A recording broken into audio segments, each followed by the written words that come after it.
सभापति जी, धन्यवाद। मैं आभार व्यक्त करता हूं। सबसे पहले श्री संदन चौहान जी, लोकतंत्र के इस मंदिर में आपने लोकतंत्र की मूल भावना चुनाव सुधार, इलेक्शन रिफॉर्म को लेके इस चर्चा का समय दिया है। मान्यवर, आज़ाद भारत में 25 अक्टूबर सन 1951 में हिमाचल प्रदेश के जिला किन्नौर के अंदर श्याम शरण नेगी जी ने पहला मत देकर इस प्रक्रिया में सबसे पहले सदस्य के रूप में पार्टिसिपेट किया था। वो दिन और आज का दिन चुनावी प्रक्रिया लगातार सुधार के प्रोसीजर के अंदर चलती आ रही है। 2022 में 105 वर्ष की उम्र में उनका निधन हुआ और वहीं आज लगभग 75 वर्ष हमें हो गए इस प्रक्रिया को लगातार सुधार करते हुए। भारत जैसे विविधता, भारत जैसा जटिल देश जहां 97 करोड़ मतदाता पार्टिसिपेट करते हों, हमारा सुझाव है कि हर चुनावी प्रक्रिया के बाद इस तरह की चुनावी जो है हमें चर्चाओं का जो है स्वीकार करना चाहिए, चर्चाएं करनी चाहिए और उन चर्चाओं पे फिर अमल में लेके आना चाहिए। मान्यवर, हम भी पहले से देखते आए हैं, जहां चाहे इधर वालों के ऊपर आरोप लगता हो कि बैलेट बॉक्स पूरे के पूरे जो है अलग कर दिए जाते थे, और कभी आज ये विपक्ष पूरी चुनावी प्रक्रिया पे जो है अपना प्रश्न चिन्ह उठाने का काम करता है।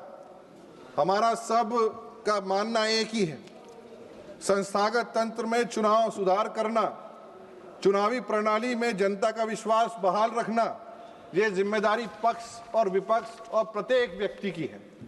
मान्यवर, हमारे नेता आदरणीय जयंत चौधरी जी, हमारी पार्टी, हम सब चुनावी रिफॉर्म्स में, इलेक्शन रिफॉर्म्स में विश्वास रखते हैं और जहां कहा जाता है कि वोट डालने की उम्र 18 वर्ष है, शादी करने की उम्र भी 21 वर्ष है, वहीं क्यों ना 25 वर्ष से घटा के इलेक्शन की लड़ने की उम्र जो है 21 वर्ष कर दी जाए।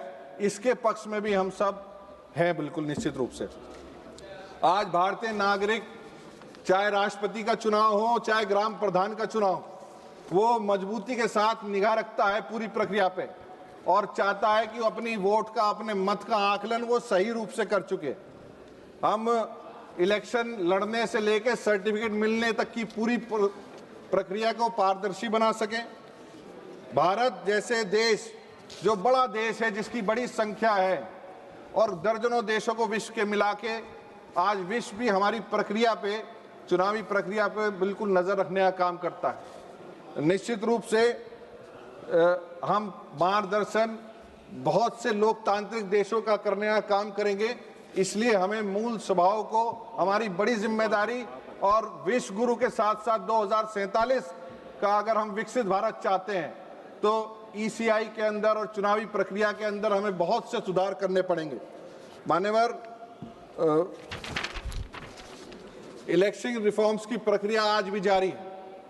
एसआईआर पे जहां चर्चा पूरे देश के अंदर हो रही है, सदन के अंदर हो रही है, ये एक प्रोसीजर है जिसे हर नागरिक को फॉलो करना चाहिए। साथ ही साथ इस पे प्रश्न चिन्ह ना लगाकर प्रत्येक नागरिक को इस व्यवस्था में शामिल होते हुए, और आपके माध्यम से भी, इस सदन के माध्यम से भी हम अपील करते हैं कि इस चुनावी प्रक्रिया को मजबूत करने के लिए हम सबको इसमें भागीदार होना चाहिए। वहीं एक देश एक चुनाव की चाहे आज बड़ी चर्चा देश के अंदर चल रही है, ये भी एक बड़ा सुधार भविष्य में लेके आने का काम करेगा। मान्यवर, हमारा मानना है चुनावी प्रक्रिया के अंदर सटीक मतदाता सूची हो, जो आज एसआईआर के दौरान 1 मिनट के अंदर, 30 सेकंड के अंदर जरिए पूर्ण की जा रही है। बेलगाम चुनावी खर्च पे भी रोकथाम होनी चाहिए।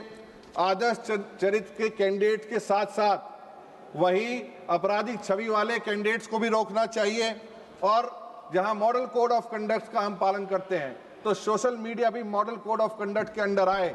ये भी एक बड़ा रिफॉर्म लेके आने का काम होगा।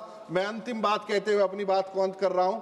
ये संविधान लागू होने के बाद 75 वर्ष में इस लोकतंत्र के मंदिर में हम इस चर्चा कर रहे हैं।